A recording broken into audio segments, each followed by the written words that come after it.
semua lagi susah, jadi aku lagi cari perhatian, lagi caper depan Tuhan. Oke. Berharap kalau kita membantu sesama, nanti urusan kita dipermudah sama Tuhan gitu. Cuman dari situ aku hitung-hitungan sama Tuhan. Oh, padahal gue ngasih follower gue cuma 200.000 loh, tapi kok nggak nyampe seminggu dapat balasannya 20 juta, nolnya banyak banget. Jadi aku kayak speechless gitu.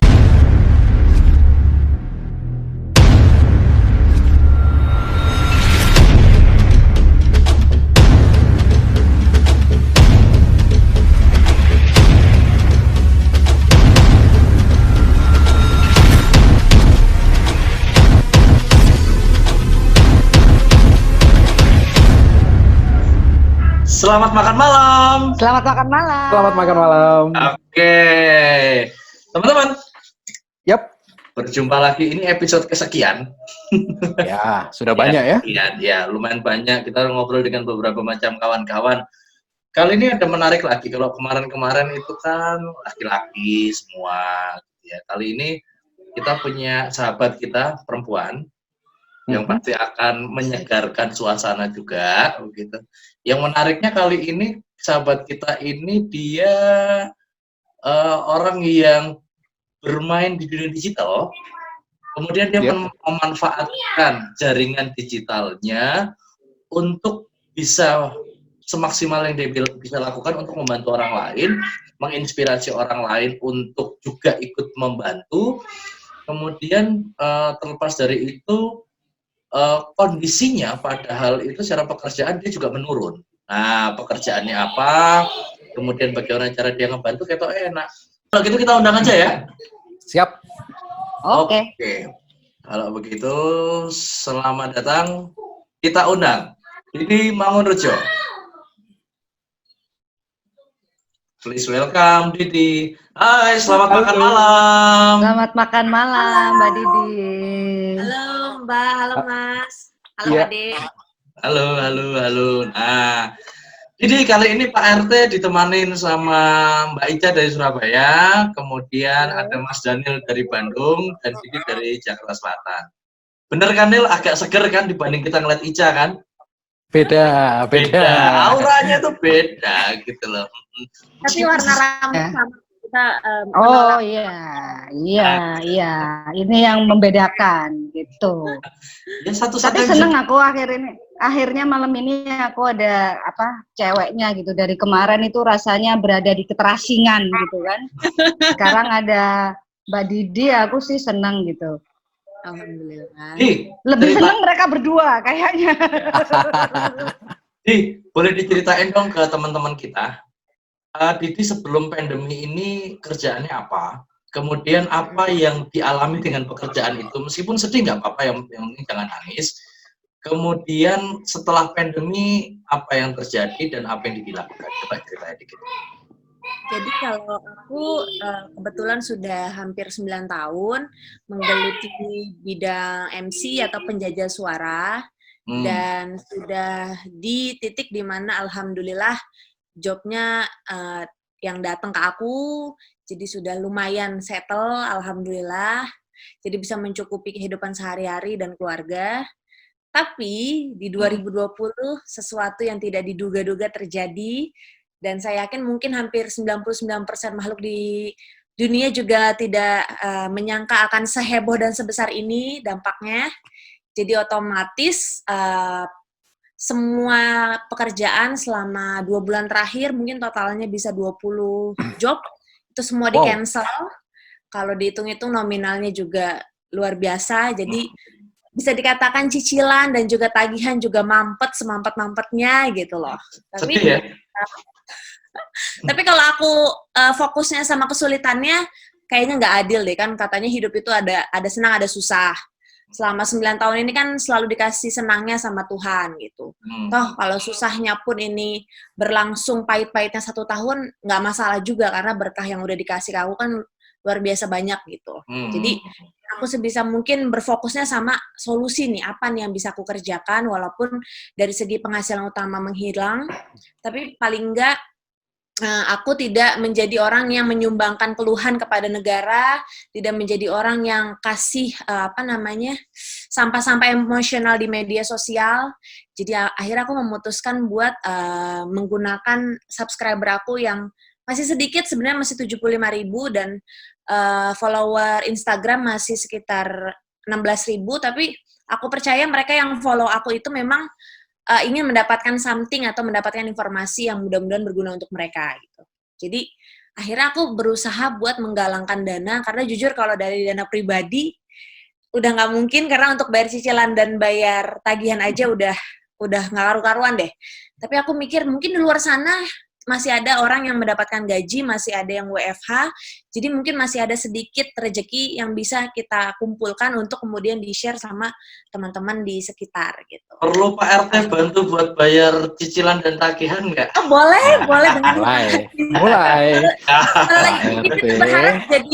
berharap tiap hari ngayal jadi cucunya Bill Gates loh, jujur. Oh iya. Gitu. Dan alhamdulillah, walaupun jauh dari target mungkin kepengennya 10 juta, terkumpul 5,7 juta dalam kurang waktu seminggu. Itu ngumpulin apa? Ngumpulin uang gitu? Ngumpulin uang. Nah, caranya gimana? Aku upload di media sosial YouTube, kurang lebih durasi 15 menit. Kemudian aku upload di Instagram TV. Kemudian aku cantumkan nomor rekening, tapi bukan nomor rekening pribadi, nomor rekening sahabat yang aku percaya untuk mengelola gitu. Dan selama seminggu target tercapai lah, cuman 60% lah ya. Dan langsung dibelanjakan keseluruhannya untuk sembako. Emang apa yang ditampilkan? Yang ditampilkan di video itu apa? Ajakan apa? Aku cuman mengajarkan the power of sedekah yang sudah aku rasakan secara pribadi gitu. Bahkan aku ngajak mereka buat nekat. Aku bilang sama subscriber aku tuh di YouTube, bilang, aku pernah loh, misalnya duit di ATM itu tinggal 3 juta, aku sedekahin semuanya, karena kalau buat bayar utang nggak cukup. Jadi aku nekat 3 jutanya itu aku sedekahin, dan memang the next month aku dapat omset 10 kali lipat dari sedekah yang aku kasih.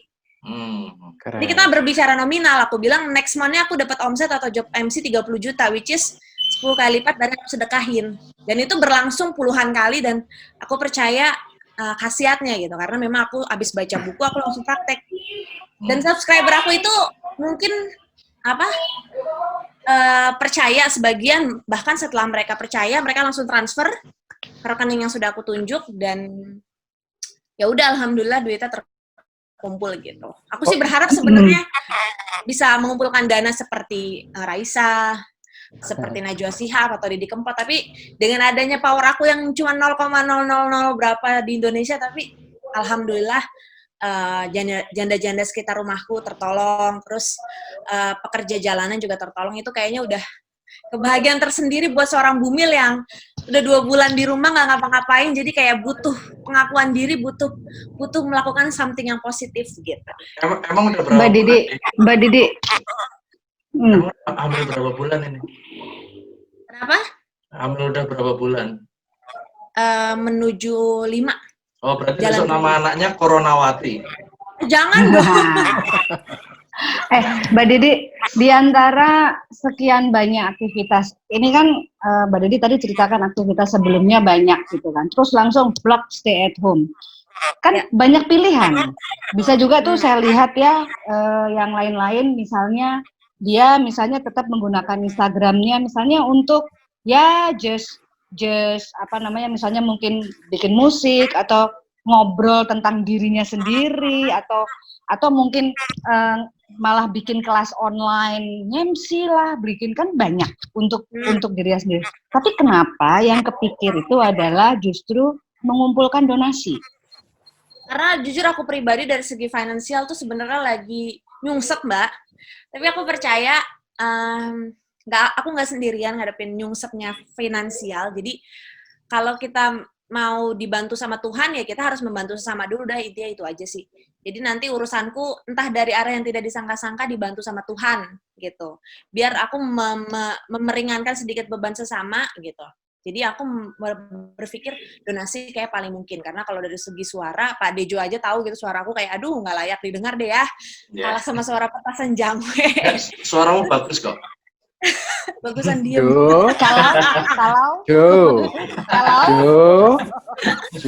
Tutorial makeup banyak yang lebih jago dari aku, Mbak, tutorial makeup. Terus, tapi aku melakukan sesuatu juga akhirnya yang di Instagram itu sekarang malah jadi kerjaan. Endorse aku, paid promo alhamdulillah jadi banyak. Jadi aku mengklarifikasikan 3. Yang satu, siapapun teman yang berjualan tanpa diminta, aku bantu promo gratis. Yang kedua, teman yang punya makanan atau mau di-review, aku bikinin video secara profesional. Aku dapat makanannya, dia dapat videonya beserta aku dan suamiku yang review dengan review jujur. Yang ketiga, ada klien yang nggak dikenal, tapi dia minta di-review, aku kasih budget, aku kasih harga gitu. Jadi kayak, ya dibagi ke dalam 3 tahap itu. Sedekahnya, amalnya dapat, bantu orang jualan, tapi komersialnya juga dapat. Kalau ada potensial klien yang punya duit mau bayar, ya udah. Gitu. Itu duluan mana? Donasi yang untuk sesama dulu, atau yang tadi akhirnya jadi kerjaan dulu itu? Duluan mana? Berbarengan, Mbak, berbarengan. Karena memang aku kan akhirnya aktif di Instagram, semakin aktif dong, semakin aktif. Jadi orang semakin klien, semakin ngeliat, jadi ya udah gitu. Untuk yang donasi, inspirasinya dari mana, Mbak? Inspirasinya tiba-tiba kepikir, inilah yang mesti kulakukan adalah yang seperti inilah gitu. Inspirasinya karena nggak punya duit pribadi, Mbak. Kalau punya duit tapi pribadi, artinya pengen bantu. Sebenarnya pengen bantu, tapi nggak punya duit pribadi gitu kan? Yes. Kalau misalnya aku punya duit pribadi, aku tipikal mendingan pakai uang pribadi, terus nggak usah diposting gitu. Tapi kan sekarang kan ini duit orang banyak, jadi pertanggungjawabannya kita harus ada laporannya di medsos, mau nggak mau diposting, mau nggak mau keluar dari idealisme aku sebagai ya udah sekarang kalau emang mau sedekah dipamerin nggak apa-apa, syukur-syukur bisa menginspirasi kanan kiri buat ikutan galang dana gitu sih. Mbak Didi, seandainya nggak bikin donasi, dalam setahun ke depan sebenarnya hidupnya aman aja kan? Aduh, ketar-ketir Mas, ini udah kemarin didatengin debt collector terkait dengan mobil. Tapi apa ya? Tapi aku tuh tipikal orang yang suka tantangan, suka putar otak. Jadi aku udah kasih 2 option. Satu ada option 1, nih aku ada yang kira-kira bisa mengcover dulu buat kedepannya pembayaran. Dari YouTube juga bulan depan udah cair. Tapi the worst case-nya misalnya kendaraan aku harus ditarik pun ya udahlah. Maksudnya yang sengsara bukan aku doang. Aku udah mempersiapkan solusi 1, solusi 2 gitu. Tapi kalau untuk makan sehari-hari itu tadi dari endorse. Dan suamiku kan mengcover untuk biaya apartemen dan makan, nggak masalah sih kalau untuk sekedar makan, aku rasa kita semua bisa survive. Tapi untuk cicilan dan tagihan itu kan yang bener-bener kita harus putar otak gitu. Sempat kepikiran pengen jualan, karena sebelum aku jualan kacang almond, waktu itu Pak De sempat nyobain ya Pak De ya? Ya. Tapi aku lihat kanan kiri. Dikasih Pak oleh-oleh, Pak, lebih tepatnya dibawain. Bukan minta ya? Bukan. Oke, nggak minta. Itu kacang almond tapi kan bisa dibilang modalnya lumayan gede. Terus orang sekarang lebih butuh makanan yang bisa langsung dimakan dibandingkan makanan sehat. Dan kanan kiri aku udah jualan, Mas. Udah jualan. Di WhatsApp udah banyak orang dagang, di Instagram banyak orang dagang. Kalau semua pedagang siapa yang mau beli gitu loh. Iya nggak sih? Di, aku mau nanya. Ketika semua orang pasti banyak juga di antara teman-temanmu gitu ya. Ngapain sih bantu orang, pikirin diri sendiri dulu aja lah. Diri sendiri belum tentu tertolong, ngapain nolong orang gitu. Sedangkan kamu berusaha di tengah keterbatasanmu, kamu malah coba ngajak orang lain buat yuk kita nolong orang lain daripada mikirin diri sendiri. Kenapa sih? Ya itu tadi, basicnya karena aku sekarang dari segi finansial nyungsep, butuh dibantu, tapi aku rasa mengharapkan bantuan dari sesama, kita semua lagi susah, jadi aku lagi cari perhatian, lagi caper depan Tuhan, berharap kalau kita membantu sesama, nanti urusan kita dipermudah sama Tuhan. Gitu. Tuh, Cai, dengar, capernya depan Tuhan, bukan depan pacar, Cai. Tapi mau mendengarkan magic yang hari ini terjadi sama hidup aku nggak? Boleh. Apa itu? Jadi aku belum lama kan kayak dapat endorse, angkanya lumayan lah ya. Terus tiba-tiba otomatis kalau dapat endorse ada uang masuk lah ya buat belanja. Tiba-tiba ada follower aku yang taunya gara-gara aku sering donasi, mereka langsung minta, Kak, susu anakku habis, Kak, berasku habis, gitu loh. Tadi aku sempet sewot, awalnya reaksiku sewot, aduh emang gue apaan, gue nggak suka kalau donasi diminta, tapi di sisi lain, oh kalau ada orang minta ke kita, itu tanda Tuhan mengingatkan kita bahwa kita lebih mampu dari yang meminta.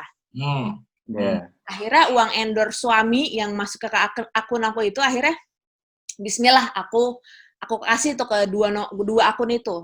Nominalnya nggak sedikit.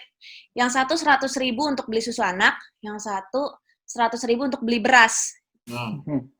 Mereka juga laporan, Mbak, aku udah beli beras 9 liter buat anak-anakku, aku ada uang buat sahur, alhamdulillah, aku senangnya luar biasa gitu. Terus tadi pagi aku punya follower yang karena sama-sama suaminya orang Pakistan, tiba-tiba dia bilang, Kak, aku pengen ngadoin kamu sesuatu, karena sebentar lagi kamu lahiran, tapi aku nggak bisa datang ke Indonesia. Follower aku itu orang Jerman, dan kita udah komunikasi 1 bulan lah.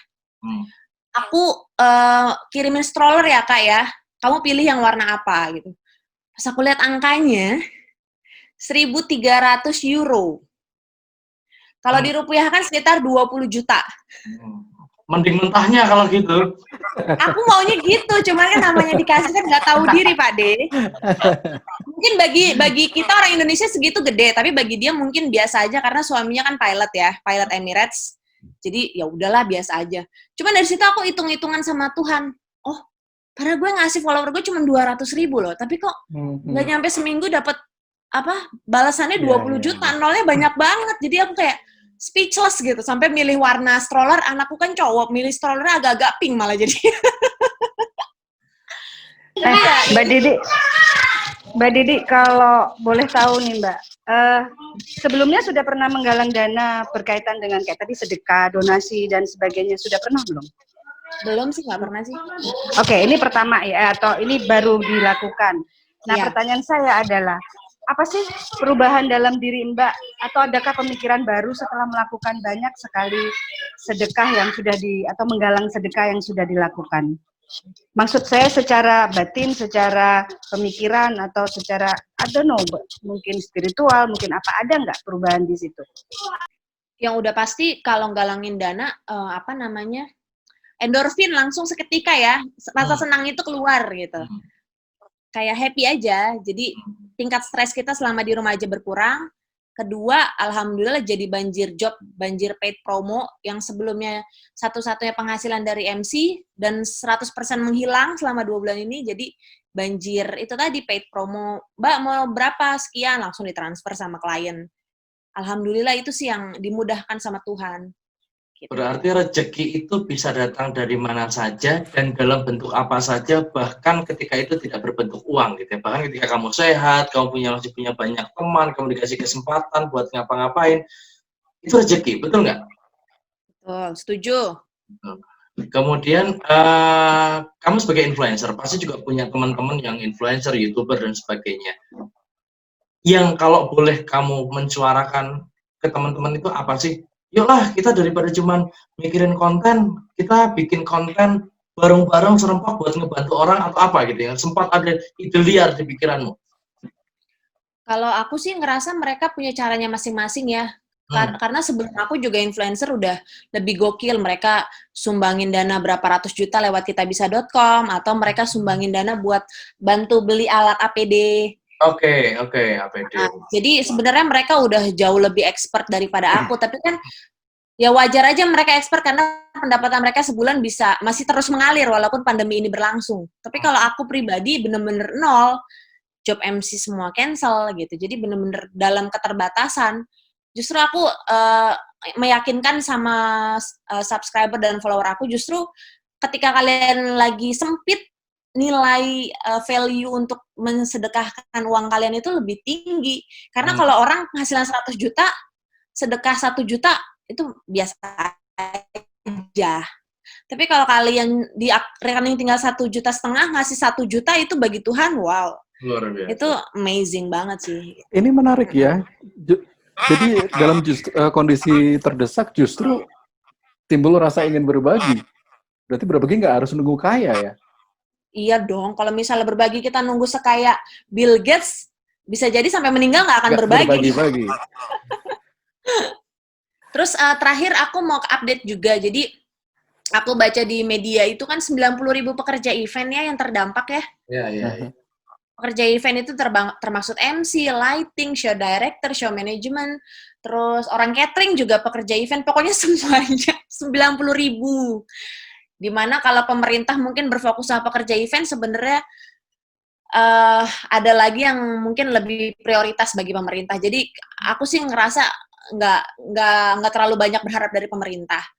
Tapi lately ada teman aku yang akhirnya banting setir dari yang mungkin kru event, terus nggak ada job sama sekali, akhirnya dia jadi kurir online. Jadi siapa yang punya bisnis online, ayo dianterin sama teman-teman event, tarifnya nanti mungkin berdasarkan kesepakatan bersama, tapi itu kan membuktikan saking nggak adanya pemasukan gitu. Jadi apapun dijabanin gitu. Aku mau cerita, jadi beberapa episode sebelumnya, kita itu sempat ngobrol dengan seorang, kalau dibilang event sih enggak, tapi dia di dunia entertain juga, beliau juga seniman juga, dia tuh director film juga sama kayak event, nggak ada dan sebagainya. Cuman dia bilang bahwa seniman tuh nggak boleh cengeng. Yang membuat kita jadi seniman dan berani ngaku diri jadi seniman itu karena kita punya mental yang nggak cengeng. Nah, kemudian ketika aku melihat teman-teman event, entertain dan sebagainya, mungkin ada satu hal yang kita harus pelajari, bahwa kita nggak bisa terlena hanya dengan satu skill saja. Ketika kondisi-kondisi seperti ini dan skill yang satu nggak bisa jalan, kita masih punya diversifikasi skill yang lain. Setuju nggak, Di? Setuju banget dong, Pak De. Setuju. The power of kepepet itu namanya ya. Akhirnya skill lain bermunculan. Aku jujur, aku orangnya boros banget. Apalagi dari segi untuk makan segala macem. Aku orangnya apaan sih? Masak mendingan GoFood, itu lebih ringkas, waktu lebih singkat. Dan ternyata aku menemukan skill yang lain. Aku ternyata karena kepepet dan keterbatasan uang bisa masak gitu. Jadi jauh lebih hemat gitu. Itu alhamdulillah menemukan. Aku belum ngerasain. Oke, masakan pertama apa? Masakan pertama di masa pandemi apa? Sayur sop doang sih, tapi itu bagi aku pencapaian luar biasa, Mbak. Dan kata suami enak nggak? Katanya makanan apa nih nggak enak. Suami jujurnya terima wae bojone. Tapi biasanya masak itu setelah percobaan ketiga itu udah bisa menyesuaikan dan rasanya enak. Dan dia bilang waktu masak nasi goreng kok enak banget, dan aku orangnya jumawa, dibilang enak. Aku jadi selang-seling, besok nasi goreng, besok apa, besok lagi nasi goreng, besoknya apa, jadi dalam seminggu pakai nasi goreng. Karena dibilang enak. Tapi menunya tetap nasi goreng, cuma diselang-seling. Cuman bedanya nasi goreng hijau sama nasi goreng merah. Hari pertama, kamu jago banget, kok bisa sih masak? Hari kedua, aku nggak nyangka kamu udah kayak istri beneran, bener-bener udah kayak seorang istri. Jadi selama ini nggak istri beneran. Hari ketiga dia bilang, awas aja ya kamu masak nasi goreng lagi. Hari keempat saya yang udah please, aku mau muntah masak nasi goreng. Hari keempat sakit perut. Bisa nggak dikatakan ya dalam kondisi the power of kepepet, aslinya orang tuh keluar tuh. Yang tadinya nggak pernah masak, tiba-tiba bisa masak. Awalnya mungkin nggak enak, tapi tiba-tiba ya oke aja kok. Iya. Itu cuma satu contoh ya masakan ya. Bisa ya dikatakan seperti itu ya. Iya. Didi, kalau gitu kan banyak perubahan ini. Yang tadi akhirnya, tadi juga sebelum kita ngobrol kan Didi bilang akhirnya dengan adanya orang-orang yang datang itu akhirnya jadi punya lebih tanggung jawab untuk ngurusin urusan donasi. Terus kemudian masak kayak gitu-gitu. Didi seneng apa yang sekarang ini sih? Kenapa? Lebih senang Didi yang sebelumnya atau yang sekarang ini? Kan ada yang sekarang dong. Ada bener-bener yang sekarang. Gimana itu? Gimana? Kenapa? Kalau aku dari helikopter view atau dari bird eye gitu, seorang Didi, aku ngerasa jagonya cuma jago dandan, jago beres-beres, sama jago MC. Sekarang aku jago dandan, beres-beres MC, sama jago ngedit video endorse, sama jago masak. Iya. Jadi memunculkan sama satu lagi. Jadi lebih sering ngemis sama Tuhan sih, karena waktunya banyak kan. Jadi kayak datang lagi. Kalau sebelumnya kan kayak kalau lagi nge-MC di hotel mau sholat takut make up-nya luntur. Kalau sekarang kan jadi aduh Ini kita kalau nggak sekarang mau kapan lagi ngemis sama Tuhan nih? Ini waktunya kita Oke. cari perhatian gitu. Oke, caper. Jadi caper. Walaupun sebenarnya langit lagi penuh ya, semua orang lagi pada merintih ya. Ibaratnya kuota lagi overload di langit ya. Kalau gitu gunakan rintihan yang berbeda. Yang seperti dilakukan melakukan rintihan tapi berbeda. Justru justru memaksimalkan keterbatasan juga dengan untuk membantu orang lain. Itu rintihan yang berbeda kan. Mungkin kadang-kadang kita nggak perlu merintih, kadang-kadang Tuhan juga perlu kita ancam gitu. Bener sih, bener. Bandwidth Tuhan besar. Enggak lah. Intinya mau bukan Tuhan cara diancam atau di cara kita ngemis, yang penting kita datangnya ke Tuhan itu sih. Dengan cara apapun sih. Aku agak ini bukan diancam ya menurut aku ya, tapi sebenarnya kayak misalnya gini, potensi yang dimiliki Didi, jadi bisa masak, terus kemudian jadi bisa menggunakan Instagramnya atau media sosialnya justru untuk kemudian membantu orang lain yang semula itu mungkin nggak kepikir di waktu-waktu lalu. Artinya sebenarnya Tuhan sudah memberikan itu potensi gitu loh, hanya sekarang justru masa krisis ini yaitu tadi the power of kepepet, keluarlah semua potensi itu gitu loh. Jadi jangan diancam lah Pak RT, itu mah sudah ada dalam diri kita. Terbiasa hidupnya diancam-ancam. Pak RT kan dari segi bahasa kan kontroversi. Situ belum ngerasain sih kalau RT diancam sama warganya. Sehingga RT harus ngancam Tuhan kadang-kadang. Kadang-kadang RT gini, wes Tuhan, aku diancam wargaku. Sampean apa aku sing dadi RT kan ngono oke, berarti Tuhan bilang wes kowe dadi RT. Akhirnya disalurkan. Enggak, tapi aku dan satu lagi sih dari segi spiritual kan belum lama Ibunda Jokowi meninggal ya. Iya. Nah, aku percaya Jokowi sebenarnya nggak hebat-hebat banget, tapi doa ibunya yang luar biasa kan. Oh iya. Akhirnya ada itu seliweran Twitter bilang Ibu Noto itu ternyata sebelum Jokowi jadi orang sukses, setiap hari itu membacakan Al-Fatihah 100 kali gitu. Al-Fatihah, Al-Ikhlas 100 kali. Terus aku bilang, oh ya udah deh coba aja, orang lagi banyak waktu senggang, aku coba Al-Ikhlas 100 kali. Sebenarnya pegel juga, lama. Tasbihnya tuh kayak lama gitu dibandingkan dengan kita istighfar kan. Tapi ya itu mungkin cara kita caper sama Tuhan beda-beda dan harus beda sendiri biar dilirik gitu kali ya. Satu lagi sekarang jadi sering megang tasbih ya. Iya, betul. Kalau digital juga enggak digital. Jujur itu pegel kayak aduh boring banget nih, masih angka 10 kok enggak sampai 100, tapi ya itulah yang dilakukan oleh ibunda seorang presiden kita, melakukan hal-hal yang enggak biasa gitu. Sampai Jokowi 2 periode gitu. Terlepas dari apa yang dilakukan, aku mencatat bahwa dari tadi bahwa sebenarnya tidak pernah ada term and condition yang menurutku ya, aku lihat bahwa batasan kebaikan itu di mana kok kayaknya nggak pernah ada. Lakukan yang terbaik kamu bisa lakukan siapapun, karena kamu tidak pernah tahu setelah kamu melakukan satu kebaikan apa yang semesta berikan untukmu, kita nggak pernah tahu. Dan aku selalu percaya bahwa lakukan sesuatu, keajaiban itu akan datang, dan percaya keajaiban. Kalau dia nggak ajaib, dia nggak layak disebut Tuhan. Dan kita hari-hari ini kalau ya tadi menjadi saksi dari keajaiban-keajaiban semesta dan keajaiban Tuhan yang diberikan melalui kita maupun melalui orang lain di sekitar kita. Jadi alih-alih yuk jadi hand of goodness. Setuju nggak? Pak RT malam ini kok jujur sekali sih. Ini gara-gara Didi ini rasanya beda loh. Beda loh. Pamitan. Pak RT jangan sampai aku keluarin panggilan kesayang di sini. Jangan. Coba. Ini sih bicara tentang yang kok jadi kita jadi bicara Tuhan ya? Gak apa-apa, sekali-sekali. Didi asik nih, maksudnya jadi gini, ada kita ngomong tentang perubahan ya di dalam, kan kita mau bicara rekam perubahan manusia di masa pandemi gitu kan. Nah, bagiku sih cuma satu aja gitu. Kalau kita mau mendapatkan hasil yang berbeda, terutama untuk diri kita sendiri gitu kan. Ya tentu saja harus dilakukan dengan cara yang berbeda gitu loh. Dan aku pikir ya semesta ini kan dalam tanda petik ya kayak semacam mengamini untuk kemudian kamu mau melakukan apa gitu loh. Itu yang akan kemudian diamplifikasi gitu loh. Nah ini asik sekali Didi bisa ini loh thinking atau acting out of the box.